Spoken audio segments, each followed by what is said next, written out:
Everybody loves a Monday, right? Oh God, is it Monday?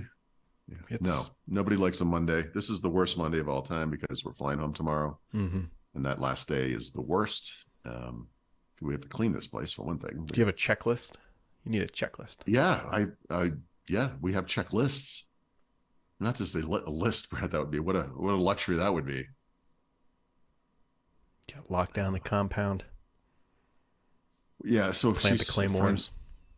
Well, it was just us. I mean, we still Yeah, clean it. We still clean it pretty sure. thoroughly, actually. But this place gets dusty, man. We come here after 3 months. Everything's perfectly. It's pristine. You open the windows because it's beautiful out, and then within a day, it's like everything Mm-hmm. has like a layer of dust on it. So she's got friends coming at the end of the month. We gotta actually do a really good deep clean. So Yeah, it's not like I don't have anything to do. I nothing. like my work day stops because other things are happening. You chose the career. That's all. It shows me actually, and you know this, right? I Yeah, mean, you yeah. would appreciate this in a way, like the notion that we're but you and I are lucky in some ways. We're involved in an industry or something like we care about. It's Mm-hmm. it would be an interest or a hobby otherwise. And but the problem is that when you create content of any kind, whether it's writing or whatever, it's not like I'm not like a musical group where I can live off royalties from past Right. successes. It's a treadmill. Like you have to show up every day and you got to keep going. And I do like to write, but there's also that awesome responsibility part of it, and you know, I can't really take a break. Yeah. So how's that max? That 15. It's great, honestly. I'm gonna write a follow up to my review is really long. It's like 6,000 words, and Mm-hmm. there are parts in it. If you actually read it, and I'm not saying read it, but if you do, there are a couple parts in there where I'm like, you know what, I could have spent a lot more time on this or any time like video recording, which I don't do. There's a lot of others. This easily could have been like one of those Ars Technica book reviews, Yeah. book length reviews. But you have to kind of rein it in at some point. But I tried to use things on their defaults and everything, and I got to say, as on the verge of going home and getting to my Pixel and having published the review over the weekend, I went into the camera settings and I switched it over to. They have something called I think they're called photo styles. Does that sound familiar? And there's Mm-hmm. the Yep. default style, which Apple's often kind of bland and realistic or whatever, which is what maybe it should be. But that you can go. There's like it's like not high contrast, but something a little more contrasty, right? And when you make that switch, the iPhone behaves like a Pixel. It's not like super blown out HDR colors, but it's just a little more, just a little pump. It's actually what I like, right? It's not as stupid as like a Samsung phone, but it's not as kind of bland and flat as a lot of iPhone photos.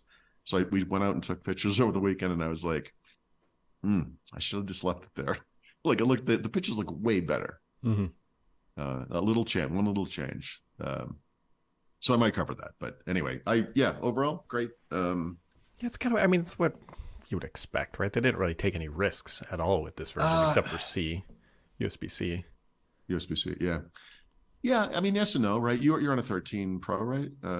Yes. Yes. Yeah, Yeah. so Yep. so was I. So I would say, between the dynamic island, which I think is fantastic, minor camera improvements. The telephoto isn't as great as I'd hope, but it's better than not having it. The action button, which will only get better over time. Right now, it's just you can pick one thing, whatever's.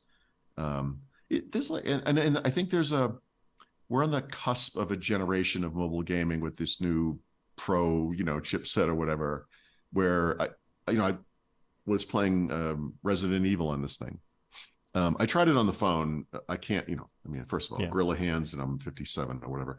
I can't, like look at this thing and play it. But the graphics are incredible. The sound's incredible. The game is actually really good, by the way, if you haven't played it. And the fact that you can sort of do this kind of thing on a phone, it's not Angry Birds, right? Like it's pretty impressive. I mean, so I think there's a bunch of stuff going on here that's really interesting. I'm curious about the Pixel and how that will change things. The Pixel, I think I'm going to like the photography better, but the battery life on this thing, just the general never think about it performance stuff, Mm-hmm.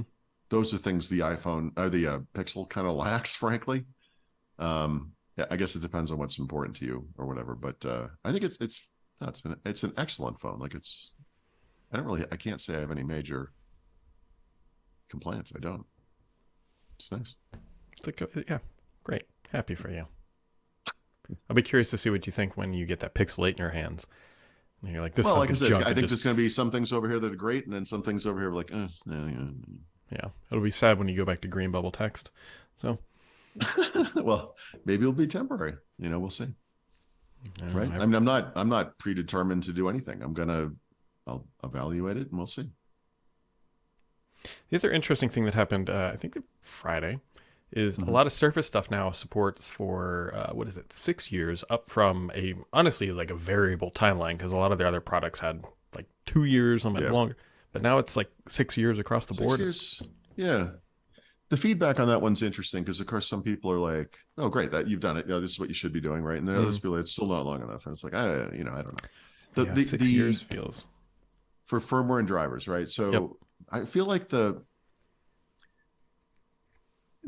question mark here is OS support, because they don't really say it this way anymore, but it's still like the lifetime of the device, sort of, right? Mm-hmm. And there could be those arbitrary things where like a Windows 12 comes out and you have like a Surface, I just pick something up, like a Surface Pro 9 or whatever. And they're like, yeah, sorry, you didn't meet the cut for whatever reason.